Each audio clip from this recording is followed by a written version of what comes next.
Ya. Ya, tadi kita sempat ngobrol tentang namanya topiknya adalah kasih dan keselamatan. Surprisingly, ya secara mengejutkan sebetulnya bukan itu yang top 2 ya. Tapi yang pertama, berikutnya next adalah tentang kerajaan Allah. Jadi yang topik yang paling sering disebut oleh Tuhan Yesus itu adalah tema tentang kerajaan Allah. Nah, yang kedua nih, yang kira-kira yang kedua adalah tentang marketplace dan keuangan. Jadi 15% tentang uang dan harta, dan sepertiga itu bicara tentang tema yang berkaitan dengan ekonomi. Nih, apa saja nih contohnya? Berikutnya, next. Contohnya adalah perumpamaan talenta, bendahara yang tidak jujur, orang kaya dan Lazarus, orang kaya yang bodoh, bekerja di kebun anggur, dan seterusnya, dan seterusnya.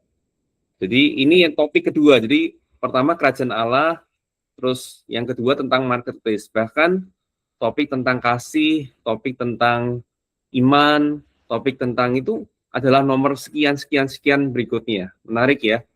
Jadi yang paling paling disebutkan dua hal yang utama ini adalah tentang kerajaan Allah dan tentang kehidupan kita sehari-hari di marketplace. Nah, apa nih artinya? Berikutnya, next. Nah, mengapa Tuhan itu anggap marketplace suatu hal yang sangat penting? Kita bisa simpulkan karena marketplace itu keuangan, pada waktu kita bicara hal-hal mengenai pekerjaan, mengenai waktu yang sehari-hari kita lakukan, itu adalah indikator atau sebuah tolok ukur akan kondisi hati kita. Jadi Tuhan Yesus nggak cuma ngomongin teori tentang pengajaran ini, pengajaran itu, tapi kemudian dia mengaplikasikannya di dalam perumpamaan-perumpamaan yang sangat membumi gitu. Jadi di Alkitab itu betul-betul praktis banget. Jadi langsung ngomongin hal-hal yang berkaitan sama kehidupan kita sehari-hari. Nah, jadi kalau kita pernah dengar pertanyaan ini biasanya, kalau kita sekolah yang pintar, itu biasanya orang bilang supaya apa ya? Bisa nggak teman-teman bantu isi titik-titik yang pertama ini? Silahkan. Biasanya kalau kita bilang, ayo kamu harus sekolah yang pintar, supaya apa ya?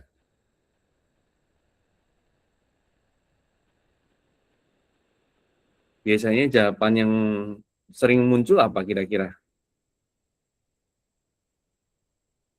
Supaya sukses. Yes, thank you Sarah. Thank you Leon, mendapatkan karir yang baik, berhasil, supaya dapat hadiah dari ortu. Wah, oke, thank you Albert. Ya, jadi biasanya kita sekolah yang pintar, orang bilang supaya kita dapat pekerjaan yang baik, dapat karir yang baik. Dan lanjutannya, kalimat keduanya, dan kita kerja yang baik untuk titik-titik untuk mendapatkan uang yang banyak, gitu kan? Biasanya kan itu yang sering kita dengar.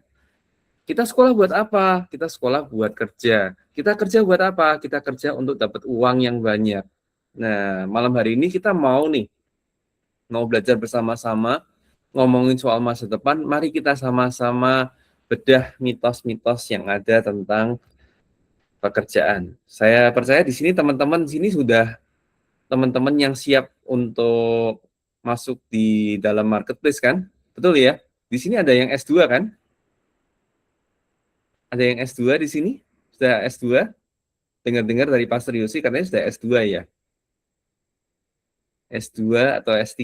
Maksudnya bukan S2 pasca sarjana ya, maksudnya SMP. Kalau S3 berarti SMA gitu ya, kalau S1 berarti SD gitu ya. Ya.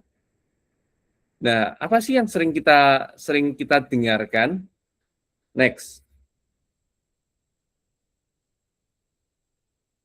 Nah, mitos-mitos yang pertama nih, contoh pertama nih, pertama.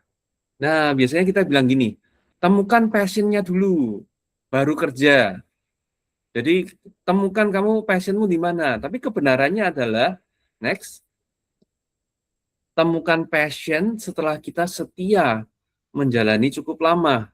Hmm, Biasanya kalau anak-anak muda zaman sekarang kan, wah aku nggak suka yang ini, aku harus cari yang aku suka dulu, baru aku kerja di bidang itu. Aku tertarik untuk pelajarin itu. Next, berikutnya, mitos yang berikutnya.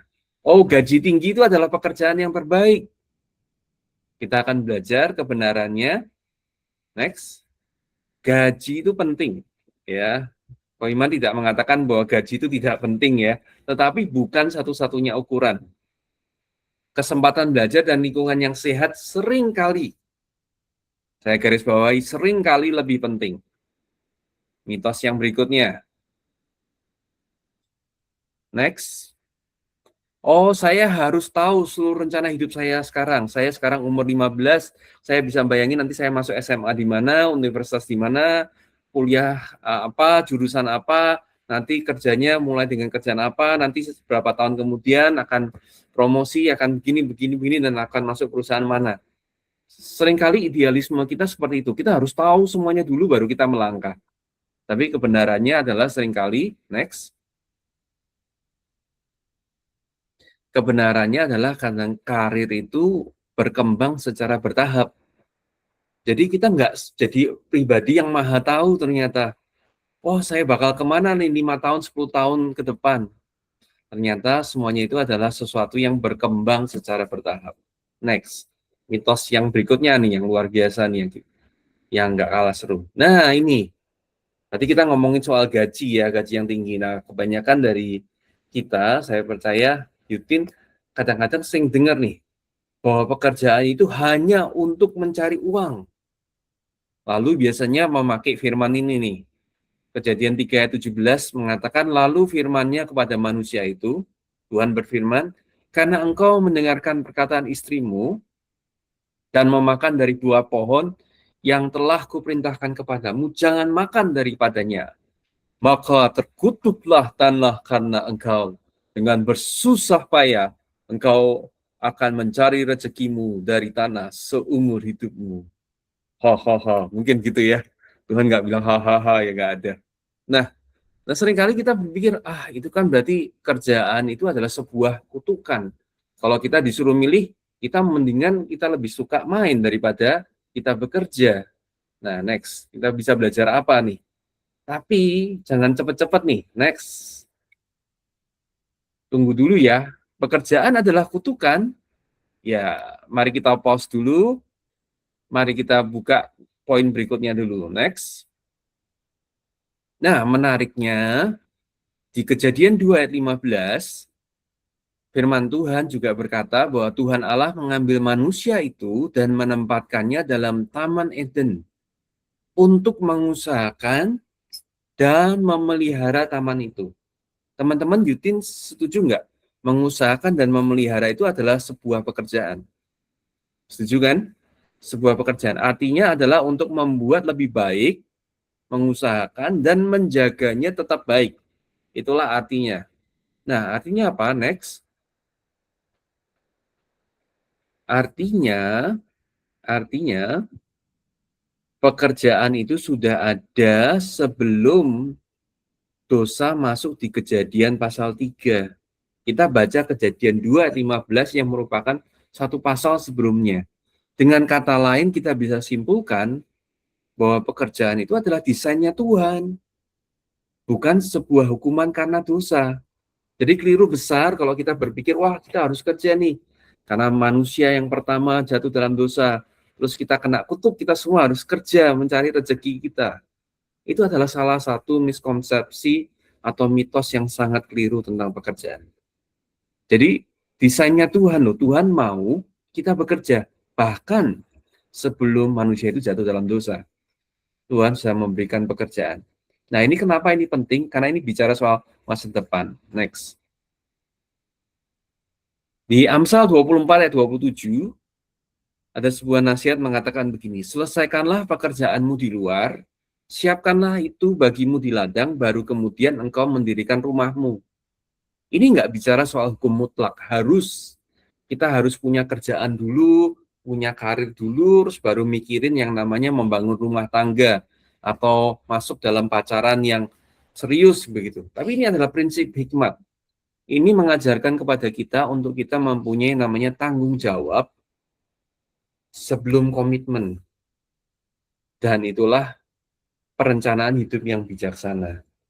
Mungkin saya bisa cerita dikit waktu kita jadian terus tanya sama mama gitu, gimana? Jadi ada prinsip dari mama. Jadi biasanya kita kan kalau kita cerita gitu kan, kita membayangkan sosok waktu itu masih masih anak-anak ya, mungkin masih SMP, SMA gitu. Kita membayangkan wah enak ya kalau nanti punya suami oh apa yang ganteng, yang kaya, yang ini gitu kan, kayak kriteria anak-anak banget lah gitu. Terus satu hal yang saya pegang waktu mama saya bilang, ingat ya, jangan cari pasangan yang hanya bermodal, oh orang ini kaya gitu. Kamu mau dikasih harta berapapun kalau dia tidak pintar bekerja, itu akan habis. Yang pertama memang cari cari pasangan yang sayang sama kamu, cari pasangan yang dia giat, dia gigih, dan mau dia apa ya dia setia dalam pekerjaan. Maksudnya dia terus berusaha untuk dia bekerja, terlepas eh, dia backgroundnya kaya ataupun tidak gitu. Kalaupun tidak pun dengan dia giat bekerja itu akan bisa menjadikan dia kaya gitu. Tapi kalau hanya bermodal kaya saja, tapi dia nggak punya apa ya eh, kegigihan kayak semangat itu juga semuanya akan habis dengan cepat gitu. Ya buat saya itu menarik ya. Next, boleh di next. Karena apa sih sebetulnya yang orang tua kita bisa lihat yang pada waktu itu mungkin kebanyakan atau mungkin sampai sekarang kita nggak bisa lihat ya. Sebetulnya pekerjaan itu bicara soal yang namanya arah hidup. Teman-teman Yuti di sini saya percaya semuanya adalah anak-anak muda yang bertalenta. Amin. Setuju ya, bertalenta. Nah, tapi pertanyaannya adalah apakah kita tahu talenta kita? Sedangkan talenta itu bukan sesuatu yang kita pikir kita punya atau kita merasa kita punya. Tapi talenta saya pelajari selama pengalaman saya di dalam menggembalakan maupun di dalam pekerjaan, talenta itu nggak akan pernah muncul kalau kita nggak bersedia untuk kerja. Ibarat kalau kita punya sebuah gadget nih, gadgetnya kita tidak pernah nyalain, kita nggak pernah akan tahu kemampuannya kayak apa. Kita nggak akan tahu handphone kita kemampuannya kayak apa sampai kita pakai baru kita ngerti. Oh, ternyata bisa seru ya, bisa buat edit ini juga ya. Ternyata bisa buat bikin grafik ya, ternyata grafik cardnya bagus ya, ternyata begitu. Jadi kita nggak akan pernah tahu. Begitu juga dengan kehidupan kita. Kalau kita belum masuk di dalam sebuah tanggung jawab dalam pekerjaan, kita belum tahu arah hidup kita. Nah, talenta sekali lagi itu memberikan arahan hidup kita akan kemana. Nah, ini yang jadi poinnya yang Ko Iman sama Civi ingin sampaikan. Nah, pertanyaannya yang terakhir ini, mari kita renungkan. Nah, apakah calon, pacar, atau pasanganmu ke arah yang sama apa enggak? Nah, seringkali memutuskan itu berdasarkan namanya feeling dulu. Ya, udah suka dulu. Boleh banget dan semua itu memang chemistry mulai melibatkan yang namanya feeling. Tapi kita sebagai anak-anak muda, kita juga harus tahu arah dan tujuan kehidupan kita ini kemana. Dilihat dari apa? Dilihat dari pekerjaan yang kita ambil, pekerjaan yang kita temukan passion kita ada di mana. Sebagai contoh ya, bayangin nggak teman-teman? Misalkan kalau teman-teman adalah tipe orang seperti Koiman, yang tipe orang yang senang kerjanya kantoran, ya kerjanya yang admin jam 8 sampai jam 4 atau jam 5 gitu ya, yang jam 5. Terus kemudian punya pacar, orangnya yang sangat-sangat apa ini, seorang gifted event organizer. Nah, beda banget. hidupnya beda banget. Yang satunya kerja dari 8 sampai 5, sedangkan kalau namanya event organizer, teman-teman tahu, biasanya mereka kerjanya itu paling sibuk di mana? Bukan di weekdays, tapi di weekend, ya kan? Nah, jadi kesibukannya beda banget pas waktu Senin sampai Jumat, seolah-olah kayak nggak ngapa-ngapain, seolah-olah. Tapi sih, tapi waktu weekend bisa sibuk banget. Nah, bagaimana kita bisa bisa match ya istilahnya kita bisa kayaknya kita cocok. Tapi pada waktu kita jalani bersama-sama ternyata arah hidup kita beda banget. Ya ibarat yang sederhananya gini deh. Kita lagi ngajak jalan-jalan ke mall, kita berpegangan tangan, terus pasangan kita bilang, "Aku mau naik ke lantai 2," gitu. Dia mulai naik ke eskalator sedangkan kita mau tetap di lantai 1. Kita berusaha untuk mempertahankan hubungan itu. Nah, apa yang terjadi? Ya pasti akan lepas dan kadang-kadang malah bisa berakibat fatal karena satu berusaha untuk narik ke lantai 2, satunya berusaha untuk narik tetap di lantai 1. Itulah yang akan terjadi. Nah, oleh karena itu istilahnya di mana arah hidup kita? Itulah sebabnya saya selalu bilang penting banget anak-anak muda kita jangan kita tidak usah fokus terlalu banyak di dalam pacarannya, tapi temukan dulu arah hidup kita, panggilan kita apa, passion kita apa, talenta yang Tuhan taruh dalam kehidupan kita seperti apa. Karena intinya begini, this is the sad truth ya. Kalau teman-teman nggak tahu apa yang jadi talenta kalian, nggak tahu apa yang menjadi arahan hidup kalian, pada saat ada tawaran dari manapun, tawaran apa saja kita akan gampang mengiyakan. Ya, kalau kita lagi gabut, lagi nggak ngapa-ngapain, oh main main bola yuk, ayo ayo ayo main bola yuk, yuk nonton di Transmart, oh iya iya iya, iya iya iya, yuk kita karaoke deh, oke oke segera OTW gitu ya, kita langsung begitu kan, karena kita nggak tahu tujuan kita mau kemana, jadi semua semua kedengarannya oke banget gitu loh, semua arahan tuh kayaknya oke banget. Nah, kita harus tahu dulu pekerjaan, talenta yang kita itu adalah kita menekuni apa yang Tuhan taruh di dalam kehidupan kita. Oleh karena itu, ini sangat penting. Jadi untuk kita berfokus yang namanya mempersiapkan arah hidup kita, talenta kita ada di mana. Next.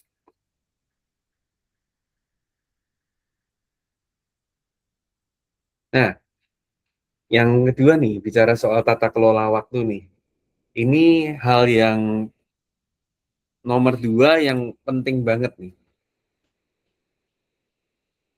Nah, kalau kita bicara tentang tata kelola waktu, itu yang pertama kali pasti menunjukkan prioritas apa dalam hidup kita gitu. Jadi em, kita sering bilang, oh waktuku nggak ada, waktuku nggak cukup. Itu itu mungkin karena itu bukan jadi prioritas kita. Kalau jadi prioritas kita pasti diada-adain juga waktunya kan. Yeah. Nah ini di Matius 6 ayat 33 bilang, tetapi carilah dahulu kerajaan Allah dan kebenarannya, maka semuanya itu akan ditambahkan kepadamu. Nah, kita baca lagi di Efesus 5 ayat 15 sampai 17. Karena itu, perhatikanlah dengan seksama bagaimana kamu hidup. Janganlah seperti orang bebal, tetapi seperti orang arif. Dan pergunakanlah waktu yang ada karena hari-hari ini adalah jahat. Sebab itu janganlah kamu bodoh supaya kamu mengerti kehendak Tuhan. Jadi tujuan hidup kita adalah supaya kita mengerti kehendak Tuhan gitu. Ya kita jangan terus buang-buang waktu untuk mungkin scroll media sosial yang biasa kan kalau kita sudah kena gitu kan kayak kok nggak bisa stop sih gitu. Nggak taunya oh ternyata sudah 2 jam berlalu gitu kita main dengan handphone gitu. Dan masih di sini jangan buang-buang waktu, kita bisa paksa diri kita untuk kita bisa memilih kegiatan-kegiatan yang mungkin bisa mengupgrade iman kita. Kita bisa membaca buku untuk menambah pengetahuan dan itu juga bisa membentuk karakter kita gitu. Jadi nggak hanya terus hidup hidup sendiri dengan handphone kita gitu. Next.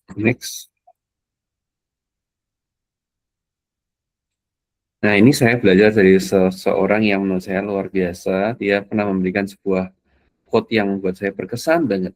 Dia berkata seperti ini, kita semua punya 24 jam yang sama, tetapi tidak semua jam itu sama. Teman-teman paham nggak nih maksudnya nih? Kita semua punya 24 jam yang sama, tetapi tidak semua jam itu sama. Maksudnya gimana sih? Tahukah bahwa namanya kehidupan itu ada kayak semacam ritme nih.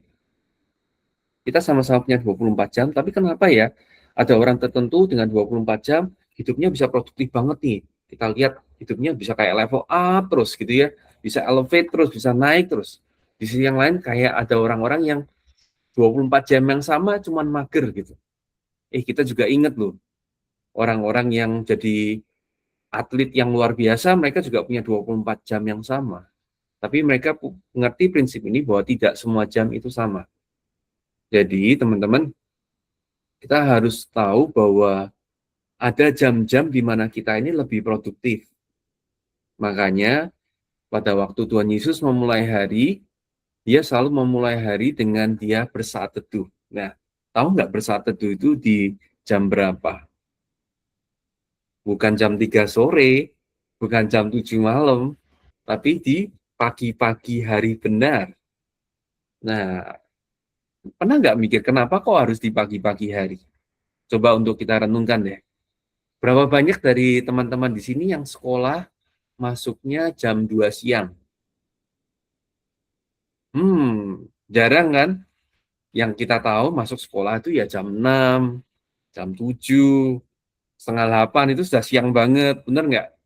Nah, yang namanya siang kerja juga mulainya dari pagi. Kenapa? Kenapa kok kita melakukan itu di pagi hari? Karena yang namanya pagi hari itu adalah waktu di mana energi kita itu lebih optimal. Konsentrasi kita, fokus kita itu sedang tajam-tajamnya. Makanya kalau orang sekolah biasanya dimulainya di pagi hari. Konsentrasi terbaik, makanya pada waktu kita juga mau memberikan yang terbaik kepada Tuhan, kita juga mau memberikan itu di pagi hari, pada saat semuanya masih silent, kita nggak terganggu dengan apapun juga. Di saat itulah kita bisa membangun kehidupan rohani kita, kehidupan pribadi kita dengan Tuhan. Ya, jadi beda banget kan. Kalau kita ngomongin setelah jam 12 siang, setelah makan siang, udah mulai ngantuk, ya mungkin mata pelajaran lagi sudah mulai gitu begitu deh. Dan biasanya kalau kita yang dalam pekerjaan pun setelah siang, proyek-proyeknya udah beda. Ya, mungkin mulai kesibukan yang menjawab email atau melakukan apa yang rutin yang nggak perlu terlalu banyak berpikir. Sehingga waktu yang lebih produktif dipakai di pagi hari. Nah, ini penting juga latihan disiplin waktu. Tadi kita sudah bahas, itu bicara soal nggak buang-buang waktu. Ya, karena semua orang punya waktu yang sama, kalau kita biarkan aja, kita akan lewat aja. Tidak hidup impulsif. Impulsif itu apa sih? Maksudnya, oh ya, tiba-tiba saya mau ke sini, tiba-tiba saya mau ke sini. Nggak ada perencanaan. Jadi tiba-tiba semuanya. Dan yang kita ingin, ini jadi prinsip buat Yutin, buat anak-anak muda lah, bisa atur prioritas. Yang mana sih yang lebih penting? Belajarlah untuk tidak menunda-nunda pekerjaan. Karena apa yang kita bangun dari sejak muda, kita akan pakai pada waktu kita lebih dewasa. Nah, ini yang saya mau tutup, kita bicara dengan waktu, kita sekarang ngomongin tentang waktunya orang lain. Nah, tahukah teman-teman Yutin bahwa waktu itu pada waktu kita menghargai waktu orang lain, itu juga namanya menjaga kepercayaan. Nah, kok bisa, Kak? Kok bisa? Nah, bayangkan kalau kita janjian sama orang, terus kita janjian jam 7. Terus kemudian jam 7.20, jam 7.15 kita belum datang. Teman kita nanyain, "Kamu di mana?" Kita jawab ya, biasanya teman-teman sini ya, OTW gitu ya. Klasik OTW, 7.15 OTW. OTW dari mana nih? OTW dari Kendal, OTW dari Ungaran, OTW dari mana gitu ya. Macam-macam deh. Kalau saya OTW, OTW itu artinya apa gitu ya. Nah, orang nggak bisa tahu nih kalau kita janjian nih benar-benar akan dihargai nggak. Dan pada waktu kita menghargai waktu orang lain, itu membuat orang tuh mau nggak mau dia akan memberikan kepercayaannya kepada kita. Yaitu kepercayaan adalah kata yang penting, karena kita berikutnya kita akan bahas ini. Next. Nah, sekarang kita ngomongin dikit ya, kita ngomongin dikit tentang keuangan. Saya tahu teman-teman di sini mungkin hanya baru beberapa yang sudah bekerja, tapi saya percaya apa yang kita akan bahas, sharingkan ini sungguh amat penting buat jadi landasan kita. Keuangan. Next. Prinsip apa sih yang kita bisa pelajari dari Alkitab? Nah, cara kelola uang adalah indikator dari kondisi hati. Cara kelola adalah indikator dari kondisi hati. Ya, jadi ini bicara tentang mana sih yang didahulukan, berapa persen dari yang kita gunakan.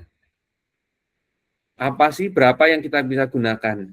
Jadi ini bukan bicara soal berapa banyak yang kita terima, tetapi bagaimana kita mengelolanya. Bagaimana kita mengelolanya. Jadi bukan masalah keuangan kita ini sekarang lagi mengelola berapa banyak, tapi bagaimana kita mengelolanya, mana yang didahulukan, dan berapa persen. Itu menunjukkan seberapa penting hal itu di dalam kehidupan kita. Ya, jadi teman-teman kalau bilang, oh Kak, saya mengasihi Tuhan, paling gampang adalah cek waktu kita dan cek kemana uang kita pergi. Udah, sesimpel itu. That's it. Dari situ urutannya dan berapa persen itu kelihatan banget apakah apa yang kita katakan sesuai dengan apa yang kita lakukan. Next.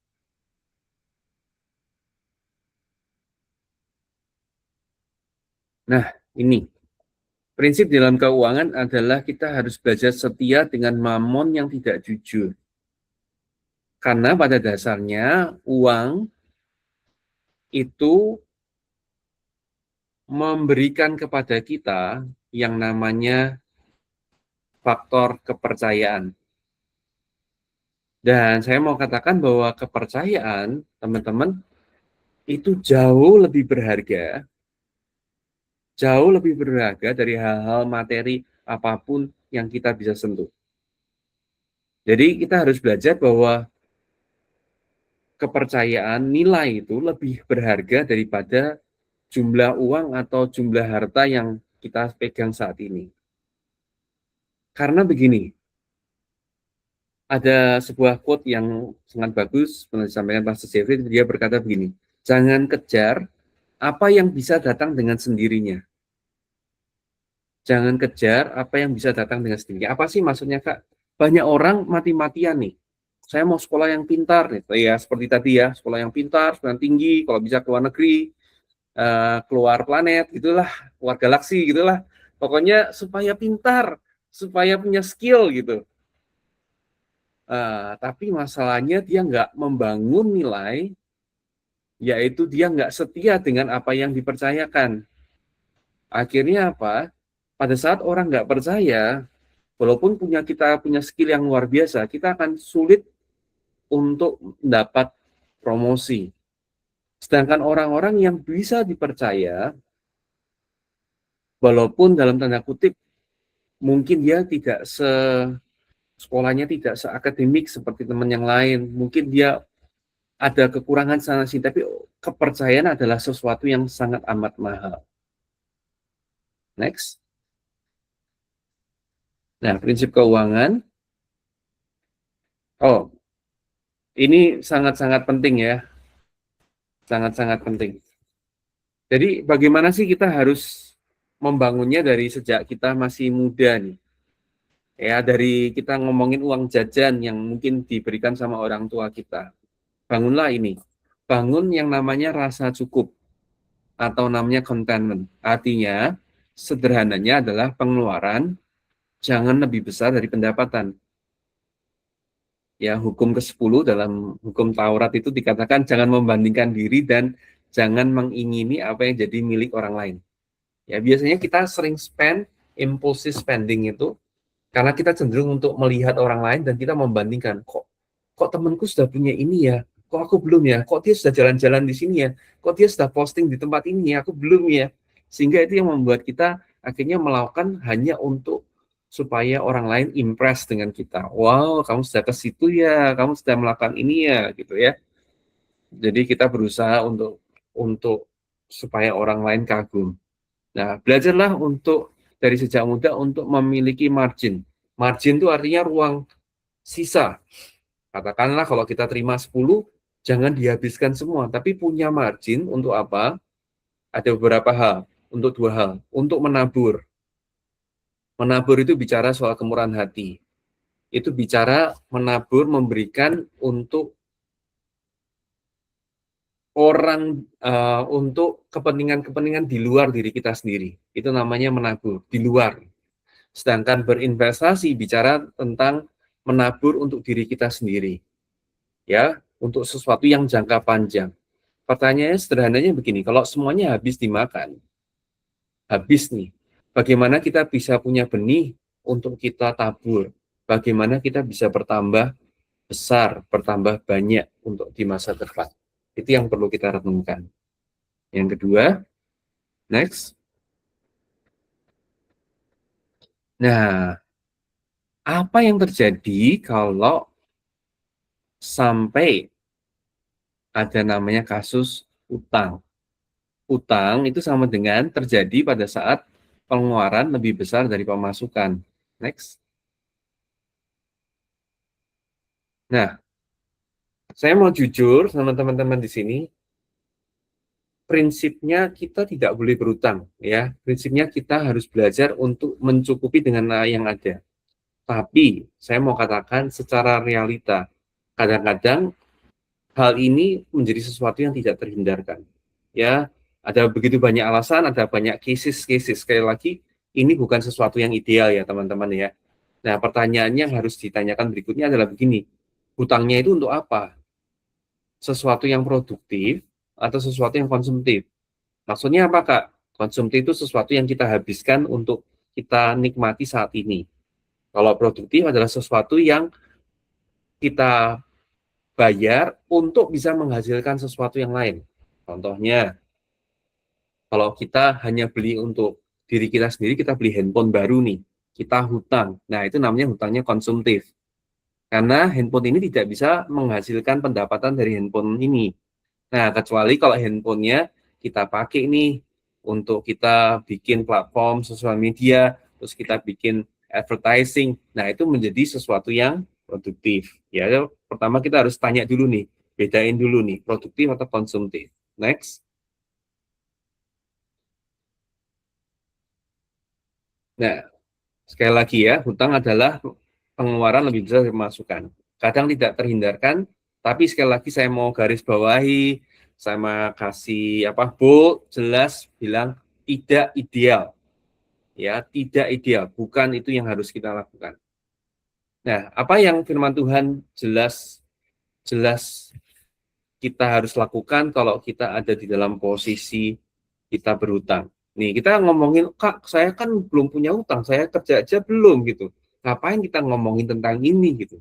Tahukah teman-teman bahwa itu bisa dimulai dari saat kita muda loh. Ya, dari sejak apa? Aku pinjem dong sama teman gitu ya, mungkin lupa bawa uang jajan ya, atau kita ada keperluan apa, kadang-kadang kita pinjem. Nah, Mazmur 37 ayat 21 berkata begini, orang fasik meminjam dan tidak membayar kembali. Tetapi orang benar adalah pengasih dan pemurah. Ini menarik dikatakan, orang yang fasik itu meminjam dan tidak membayar kembali. Kita belajar bahwa integritas itu terlihat saat kita menepati kewajiban finansial. Kita pinjam nih, sederhana lah, pinjam 5.000. Pada waktu kita ketemu sama teman kita langsung kembaliin nggak? Atau kita kira pura-pura lupa gitu. Lupa ya, sampai teman kita harus nanyain, 5.000 yang kemarin gimana? Nah, itulah namanya kita belajar untuk membangun reputasi yang baik. Reputasi yang baik itu ngomongin soal image kita untuk jangka panjang, teman-teman. Itu adalah sesuatu sangat amat penting. Next. Nah, apa nasihat firman Tuhan dalam Amsal 22:7 dengan jelas berkata, orang kaya menguasai orang miskin dan yang berhutang menjadi budak dari yang menghutang. Wah, gawat juga ya.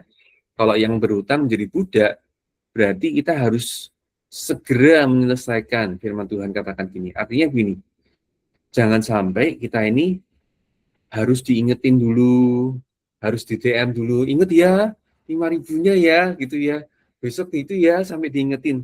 Apa yang kita harus lakukan dari pihak kita untuk kita namanya membangun reputasi dan kepercayaan, bayar secepatnya. Kalaupun itu bicara Rp1.000, Rp2.000, dari angka yang paling kecil bahkan ya, belajarlah untuk menghargai hak orang lain. Jadi kepercayaan dibangun bukan ketika kita punya uang, teman-teman, tetapi ketika kita tetap menepati kewajiban bahkan saat sulit. Nah, itu yang orang lihat. Seringkali kan kita berkata, temanku kan ngerti kan ya, aku kan lagi susah, aku kan nggak ini, dia bakal ngerti lah kalau aku nggak ngembaliin, kalau aku diam-diam aja gitu. Nah, itu adalah satu jebakan yang sangat berbahaya. Ya, karena sekali lagi kesetiaan dalam uang membuat kita ini menjadi orang-orang yang mudah dipercaya. Dan kata ini, kepercayaan ini sangat amat penting kita bangun, bukan nanti waktu kita kerja, tapi mulai dari sekarang. Karena yang namanya kepercayaan adalah aset. Dalam hubungan, dalam masyarakat, secara sosial, kepercayaan itu adalah sebuah aset. Next. Jadi apa yang kita pelajari pada hari ini, pertama, cara kita menyikapi pekerjaan, waktu, dan uang, sesungguhnya itu menunjukkan apakah kita benar-benar mengasihi dan taat pada Tuhan. Jadi sebelum kita ngomongin soal PDKT, pacaran, soal itu, mari sama-sama bangun hidup kita pada hal-hal yang very basic, yang sangat-sangat mendasar. Di dalam pekerjaan kita, tugas tanggung jawab kita, cara mengatur waktu kita, dan apa yang Tuhan percayakan pada kita, bahkan uang yang sedikit pun, itu menunjukkan apakah kita betul-betul istilahnya walk the talk. Apakah kita benar-benar melakukan apa yang kita klaim, kita katakan. Nah, kesimpulan kedua adalah being excellent dalam hal-hal yang esensi ini akan membuka kesempatan kita untuk kita hidup jauh lebih maju. Ya, teman-teman, you will not believe yang namanya reputasi itu luar biasa. Saya mau cerita, ini barusan aja Waiman alami. Waiman dipercaya sebagai pengurus sebuah radio Kristen di Kota Semarang yang sudah cukup lama. Baru-baru ini, kalau teman-teman ingat, seminggu yang lalu ada hujan badai yang cukup heboh ya. Dan kemudian saya dapat kabar bahwa antena dari radio kita roboh gitu. Wah, itu sesuatu yang heboh banget, sebuah kerugian finansial luar biasa. Tapi yang membuat saya kaget adalah pada waktu kita kemudian memberitahukan kepada orang-orang yang mendengarkan radio, pada mitra, pada sahabat-sahabat kita, Radio Iktus, mengalami ini, melakukan ini, terus kemudian kita pasang di status. Saya benar-benar kaget dan sampai sekarang benar-benar nggak percaya, masih rasanya nggak percaya ya. Yang namanya nama itu luar biasa penting. Namanya kepercayaan itu luar biasa. Hanya dengan nama itu, ya, orang-orang itu bersedia untuk menyumbang. Padahal kalau jujur, ada sebagian dari orang-orang tersebut nggak akan pernah lihat ke Kota Semarang, nggak pernah mampir Kota Semarang. Mereka jauh dari luar pulau mendengarkan lewat streaming. Jadi nggak bakal tahu apakah kita benar-benar bangun antenanya apa nggak bakal tahu. Apakah uangnya dipakai untuk ini apa nggak tahu juga. Tapi mereka bersedia untuk menyumbang, bersedia untuk itu karena faktor kepercayaan. Kepercayaan dibangun oleh yang namanya nama dan reputasi. Jadi sangat penting sekali. Saya lihat, wow, segitu besarnya aset itu. Bahkan saya bilang itu lebih besar daripada jumlah uang sebesar apapun. Ya, jadi sangat penting. Dan itulah yang cara hidup seperti ini yang membuat kita menjadi orang-orang yang mempermuliakan Tuhan. Saya percaya pada waktu kita hidup seperti ini, orang akan lihat, wow, apa yang kita katakan itu benar-benar kita kerjakan. Dan hidup kita betul-betul ditujukan dari dari cara kita mengelola di pekerjaan, tanggung jawab, dari kita mengelola waktu, dan kita mengelola uang, itu betul-betul menunjukkan apakah kita benar-benar mengasihi Tuhan atau enggak. Saya berdoa ini boleh jadi berkat buat Yutin, teman-teman Yutin. God bless you all. Oke, thank you so much Pastor Iman dan CVV untuk sharing yang sangat full daging ini. Ya nggak guys? Iya, Sangat full daging. Bahkan aku nyatet juga cukup banyak. Nggak kelihatan ya? Banyak banget nih. Kenapa aku ya nggak kelihatan sekarang? Oke, jadi bisa dilihat ya teman-teman di poin pertama itu Tuhan Yesus nggak anti sama namanya marketplace atau keuangan. Kan kita sering mikir Tuhan Yesus itu cuma ngurus hal-hal rohani gitulah gitu. Tapi Tuhan Yesus juga ngajarin kita hikmat bagaimana kita menjalani hidup. Nah, dari poin-poin semua yang udah disampaikan sama Kak Iman tadi, yang paling kena sama aku itu tentang menjaga kepercayaan dan being excellent. Ya, dan juga aku juga ingat ya beberapa ayat di Alkitab di Amsal 22 ayat 1 tentang menjaga kepercayaan yang kaitannya juga menjaga nama baik gitu. Jadi nama baik itu lebih berharga daripada kekayaan besar dan dikasihi orang lebih baik daripada perak dan emas. Itu Amsal 22 ayat 1 gitu. Jadi menjaga kepercayaan sebelum memulai sebuah hubungan adalah ya mempersiapkan diri sendiri gitu. Dan juga tadi kalau bicara soal talenta, kita harus tahu talenta kita itu sebenarnya apa sih gitu. Kalau kita nggak nyoba sesuatu hal yang baru, gimana kita bisa tahu talenta kita gitu kan teman-teman.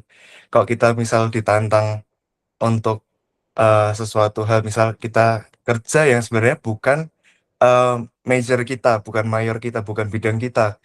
Apakah kita merasa ya itu bukan passionku atau eh oke aku mau coba dulu gitu. Nah bisa jadi kalau setelah kita coba kita baru tahu passionnya kita baru tahu arah hidupnya kita. Karena kalau hubungan tanpa arah hidup kayak satu lagu, mau dibawa kemana hubungan kita, ya gak sih? Jadi harus punya arah hidup dulu, harus punya intinya panggilan Tuhan kehidupan kita masing-masing apa gitu. Dan kita harus menjaga kepercayaan Tuhan dan kepercayaan sesama kita gitu. Jadi once again thank you Ko Ima dan Cik Vivi untuk sharing hari ini sangat memberkati teman-teman Jutin di sini.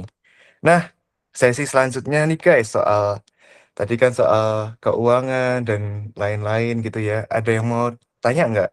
Secara langsung boleh, mau di chat ini boleh, atau mau di WhatsApp yang udah dikasih juga boleh. Untuk hari ini dua dua penanya akan dapat apa nih? Pintu hadiah, door prize. Gitu ya guys. Akan ada door prize yang sangat menarik dari siapa nih? Cinita. Cinita kok Dari Iman gitu. Tuhan Yesus. Dari Dari Tuhan Tuhan Yesus. Yesus. Oke. Ada yang mau tanya? Boleh open mic atau raise hand dulu nggak apa-apa? Yang minggu kemarin udah dapat berarti tanya boleh tapi nggak dapat ya. Iya. Kasih Ya, kesempatan yang ya lainnya ya minggu guys. kemarin. Ya, tapi tanya boleh, tetap tanya boleh. Boleh tanya. Oke. Ada yang mau tanya yang teman-teman, aku lihat ada teman-teman yang adult juga di sini. Ada Robert Setiawan. Halo Kak Robert. Ada Cikio pastinya. Ada banyak sih. Jadi teman-teman yang mau tanya, silahkan tanya aja. Gak usah malu. Seberat apapun tetap dijawab sama Kok Iman. Iya nggak kok? Iya, pasti dijawab ya. Mudah-mudahan memuaskan jawabannya. Iya, pasti memuaskan. Ya, yuk, yuk. Aku ngeliat muka teman-teman di sini kayak udah mau tanya deh. Penuh pertanyaan gitu kan. Atau sedang merangkai kalimat. Oh ya, admin hotline-nya siapa guys? Kakak admin Aku. Maranatha Yutin. Aku juga. Nanti Oh, tak bacain, nanti tak bacain. oke, Baik, oke. boleh di chat aja teman-teman kalau memang mau tanya atau bingung. Kak, aku tuh mau tanya gini, tanyanya gimana gitu juga nggak apa-apa. Iya. Pakai kalimat abstrak aja nggak apa-apa, nanti kita yang membantu menerjemahkan. Kamu aja kalau itu aku udah mau pusing. Oke, Oke. Gimana? Ada yang udah tanya? nggak ternyata cuma mau menyapa kakak admin doang. Capek banget aku. Aduh, gimana nih? Atau ada yang mau cerita soal pengalaman menjaga kepercayaan dan being excellent di pekerjaan, di mana lagi tadi? Ya prinsip keuangan, terus cara hidup gitu. Ada yang mau sharing teman-teman? Aku deh boleh. Boleh. Aku tadi ini banget sih. Oh, ini ada pertanyaan dulu, Ko Iman. Sebentar ya, kita jawab pertanyaan dulu. Ko Iman, bagaimana kalau kita punya banyak passion? Bagaimana mengatur masa depannya? Menarik. Hmm. Menarik. Jadi, thank you pertanyaannya Kak Nadia ya. Nadia.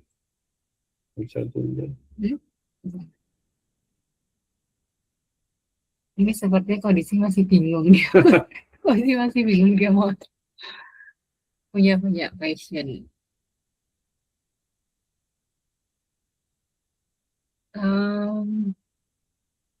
Apa ya? Kamu dulu deh. Masih bingung menjaga.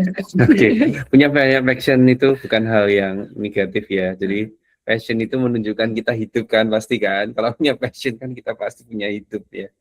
Ya seru banget sih kalau jadi ininya begini sih.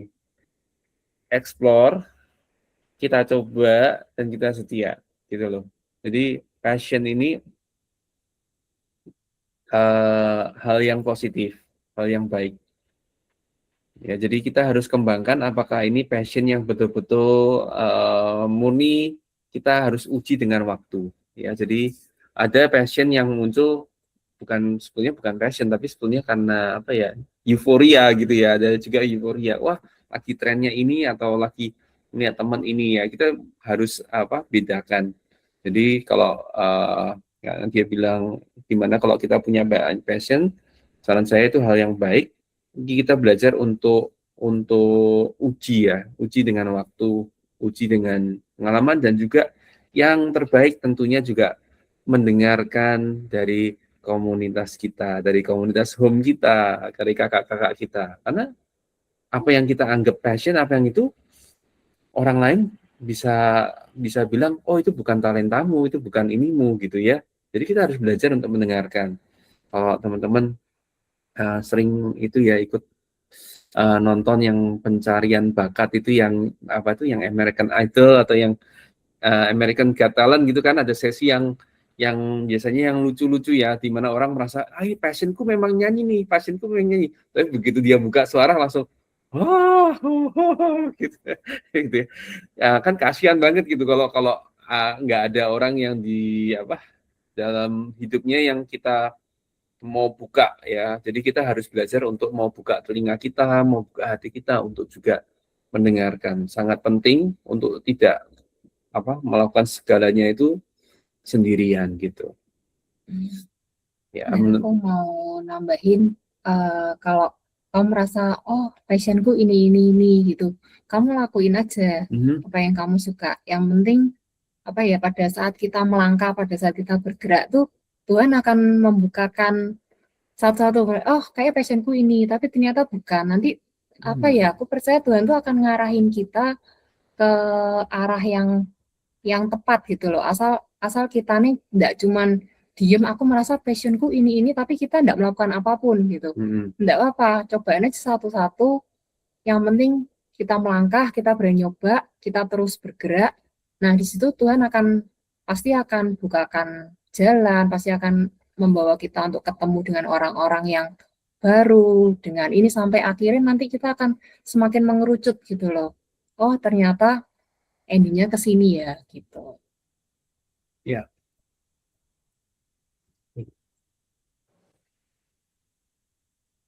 Oke, thank you Ko Iman sama Cik Vivi. Yes, sedikit nambahin sedikit Albert, Oh ya, sorry ini ada saya ingat dari Pastor Ari pernah pernah kasih kriteria pertanyaan kayak begini. Apakah yang kamu sebut passion itu adalah hal yang kamu mau lakukan tanpa ada orang yang bayar kamu gitu? Itu jadi salah satu itu tuh. Aku mau tetap melakukan ini, terus mau mendalami ini, mau itu, walaupun nggak ada orang yang bayar aku sama sekali gitu. Apakah itu jadi hal yang bisa memfilter gitu ya, bisa membantu untuk memfilter. Ya, sekali lagi teman-teman dalam komunitas home penting banget ya untuk kita um, mau punya telinga yang terbuka nih, ya gitu. oke, bisa difilter ya guys ternyata. Tapi, ya. Oke, ada yang mau tanya lagi? Gimana?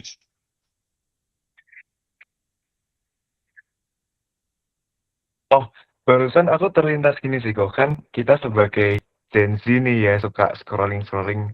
Katanya sih nggak punya waktu, tapi waktu sekalinya buka Instagram atau TikTok itu bisa 3 jam, 4 jam gitu, habis untuk di platform itu. Nah, gimana caranya kita bisa manage waktu yang baik sebagai siswa, sebagai mahasiswa, atau sebagai yang udah kerja gitu? Mhm. Eh, Teman-teman pernah dengar ada buku yang bagus namanya Atomic Habits ya, by namanya James Clear, itu bagus banget. Intinya adalah habit yang mau kita hilangkan, itu kita harus bikin menjadi not so obvious, atau kita buat menjadi difficult. Jadi bikin lebih susah lah. Kalau perlu 2 jam setelah kita pakai aplikasi, kita tahu bahwa kita menghabiskan terlalu banyak waktu, kan sekarang ada ya di Play Store, ada untuk kita membatasi penggunaan kita di media tertentu 2 jam ya matiin, tik, matiin. Nah kalau mau nyalain ya berarti harus masukin setting lagi, harus itu kan jadi repot banget gitu loh untuk itu. Jadi intinya kalau kalau sebuah habit yang kita mau hilangkan, kita harus buat istilahnya menjauh lah, bukan sesuatu yang kita lihat dengan mudah gitu, kita capai. Kalau perlu, kalau kita habis itu, kita harus minta passcode dari apa teman kita atau dari orang tua kita nih, aku mau ngelanjutin lagi nih scrolling 1 jam lagi nih, boleh nggak nih, tolong masukin passcode-nya dulu gitu. Jadi bikinlah lebih susah, memang kita harus istilahnya ada effort untuk itu. Gitu. Kalau kita mau sungguh-sungguh menghilangkan habit yang tidak baik, yang kurang membangun gitu. Si Vivi nggak? Ya Oke. ketahuan sih itu. Oke, thank you Ko Iman untuk ini. Berarti harus sengaja dijauhkan gitu ya, Besar? Yes. Oke. Oke, apakah ada yang mau bertanya lagi, guys? Nah, Leon. Wait. Ini ada namanya Leon. Ini ada pertanyaan kok. Ko Iman dan Cik Vivi izin bertanya bagaimana kalau kita mulai desperate dengan cara kita managing hidup kita dan kita merasa bahwa hidup kita ngestak di situ aja dan bagaimana cara restart untuk managing our new way of life supaya gak desperate lagi. Ini POV anak SMA mempersiapkan kuliah untuk karir selanjutnya. Oh, jadi si Leon ini SMA mau masuk kuliah gitu, Master. S3 ya, S3. Iya, S3. Oke. Oke, bisa dijawab, Esther. Hmm.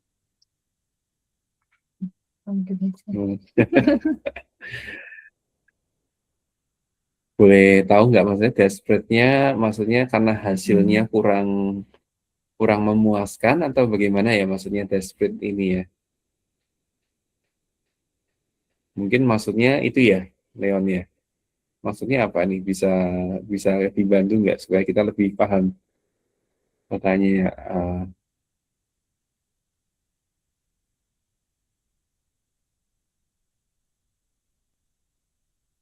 Oke. Oke, thank you so much. Ini berhubungan dengan nilai di sekolah. Oh,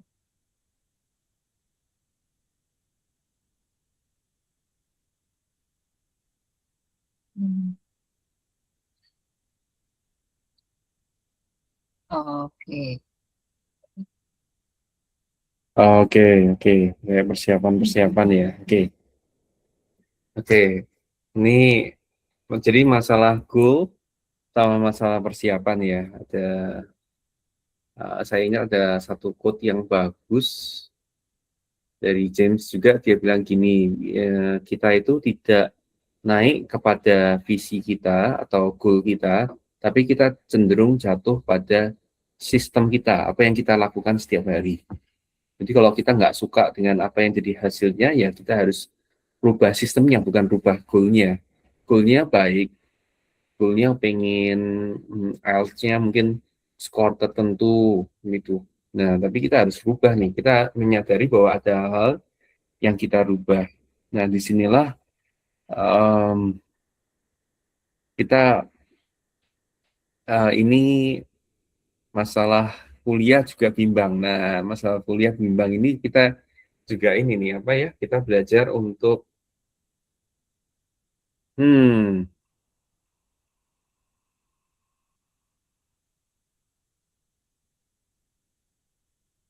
untuk minta pendapat pada orang-orang yang tepat. Ya, pastikan kita mau terbuka untuk minta masukan-masukan yang jujur ya, terutama dari kakak-kakak kita ya yang sudah mungkin lebih berpengalaman. Kalau kita ngomongin hal atau masa kuliah, mungkin bisa tanya ngobrol sama kakak-kakak yang sudah juga menentukan jurusan atau mungkin sudah ngambil keputusan untuk sekolah. Ini yang kita perlu lakukan ya. Apakah masih menjawab ataukah masih ini kayak bahasanya saya masih berusaha meraba-raba pertanyaannya kemana nih maksudnya? Mungkin ada yang bisa bantu? Mungkin gini, dari pengalaman si pribadi ya, semoga bisa menjawab. Oke. Jadi waktu SMA, dia juga bingung karena dia merasa itu aku bukan orang yang pintar di sekolah, semua nilai itu biasa aja gitu. Terus mau kuliah apa? Oh, teman-teman dulu waktu di tahun itu tuh Ekonomi. bukan ini IT apa sih? IT Informatika. ya. Informatika tuh lagi booming. Banyak yang ngambil informatika gitu. Akhirnya tapi aku kok ya nggak bisa bahasa Inggris dan aku paling takut dengan pelajaran matematika. Nah, terus oke lah ngambil sekolah musik aja lah, siapa tahu musik kan nggak perlu sampai belajar gitu. Nah pikiran gitu, mama nggak setuju. Sekolah apaan itu? Terus dari papa maksa harus ekonomi. Nah pelajaran ekonomi itu paling menakutkan buat saya gitu kan. Tapi habis itu aku pikirnya cuman apa sih pelajaran yang kayaknya aku akan enjoy, aku akan suka, itu sesuatu yang menyenangkan gitu, menyenangkan dulu. Jadi aku cari sesuatu yang kayaknya jurusan yang menyenangkan gitu. Dia ketemu, pilih ke psikologi. Hampir waktu ditentang gitu kan, tapi kamu tahu psikologi itu apa? Nggak tahu sih, cuman kayak kok asik ya gitu. masih belum tahu gitu. Tapi terus setelah itu begitu masuk, jadi tidak menomorsatukan bahwa aku akan pinter di sini, aku ini, tapi lebih ke aku akan enjoy kalau aku ambil jurusan ini deh, kayaknya menyenangkan. Jadi di pikiranku pada saat itu kuliah itu harus sesuatu yang menyenangkan buat aku. Nah di situ kamu baru bisa menikmati dan akhirnya mendapatkan hasil yang lebih memuaskan gitu. Ya, saya tambahin intinya bahwa kalau kita mengerjakan sesuatu yang menyenangkan untuk kita cenderung akan lebih ulet, lebih bisa bertahan pada saat namanya datang kesulitan. Ya. Dan ternyata di sini juga ada yang di psikologi ya, Kak Ime ya. yang ternyata ada namanya sih, ada statistik ya ternyata ya di psikologi ya. Aduh, ketemu angka lagi nih gitu. Betul, tapi enggak separah Iya, ekonomi nggak sih. separah itu. Oke. Jadi kan paham ya maksudnya teman-teman, ada sesuatu yang membuat kita bisa bertahan gitu, yang membuat kita bisa ini. Jadi temukan apa yang jadi passion. Tapi sekali lagi passion itu juga harus kita coba dulu ya, kita harus nyebur dulu baru kita tahu. Jadi bukan dari nebak-nebak ini passion apa ya gitu ya. Ya juga sekali lagi teman-teman yang kakak-kakak yang lebih senior, yang ini nih penting banget nih untuk kita mendengar masukan dari mereka. Apakah menjawab, Leon?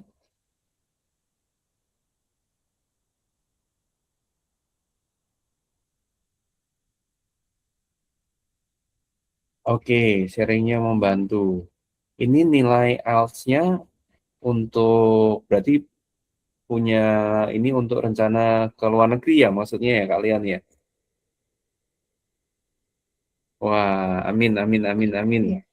Amin. Ya, oke. Oh, kemarin itu ini sekedar cerita aja ya. Kemarin itu ada anak dari teman, dia mendadak memutuskan untuk sekolah di luar negeri. Karena itu dia rada kesulitan karena IELTS-nya juga tidak memenuhi standar di kampus itu. Tapi setelah dia cari-cari, dia searching itu, universitasnya itu kerjasama dengan namanya Duolingo. Jadi dia menerima sebagai pengganti IELTS itu di Duolingo, dan ternyata Duolingo itu grade-nya lebih mudah gitu dibanding IELTS. Mungkin bisa cari informasi seperti itu. Menarik ya, ternyata masuk universitas bisa dengan Duolingo ya, baru tahu ya. Wow, menarik.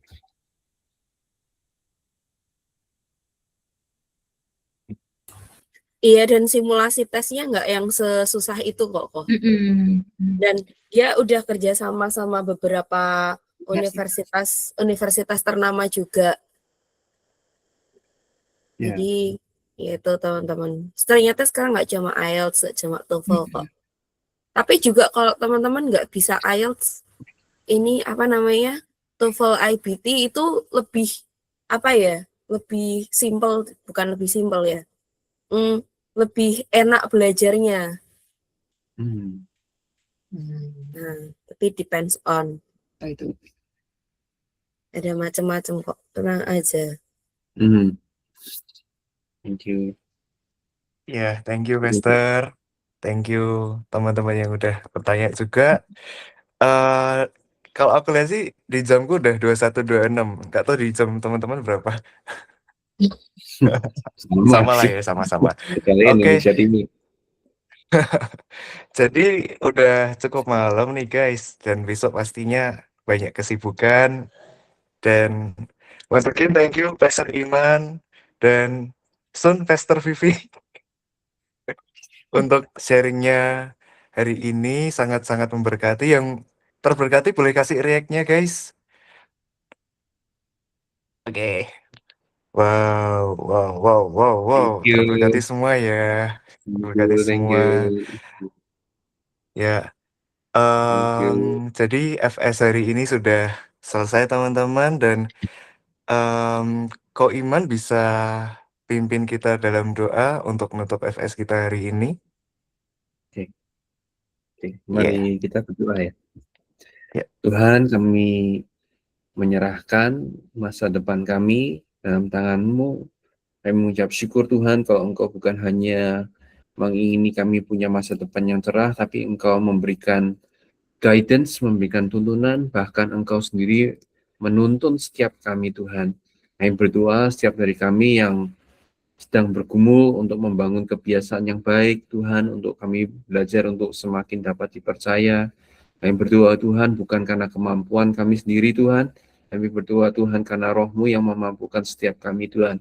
Kami berdoa Tuhan, apa yang sudah kami pelajari bukan hanya menjadi pengetahuan di dalam pikiran kami, tapi biarlah Roh-Mu yang kudus Tuhan memampukan kami Tuhan, yang menggerakkan kami Tuhan, dan kami mau belajar untuk taat, untuk kami mengubah hidup kami Tuhan, supaya rencana-Mu yang sempurna boleh tergenapi buat semua teman-teman Yutin malam hari ini yang mendengarkan Tuhan. Terima kasih Tuhan, dan kami percaya biarlah segala kemuliaan, segala pujian Tuhan hanya bagi nama Tuhan Yesus Kristus. Haleluya. Amin. Amin.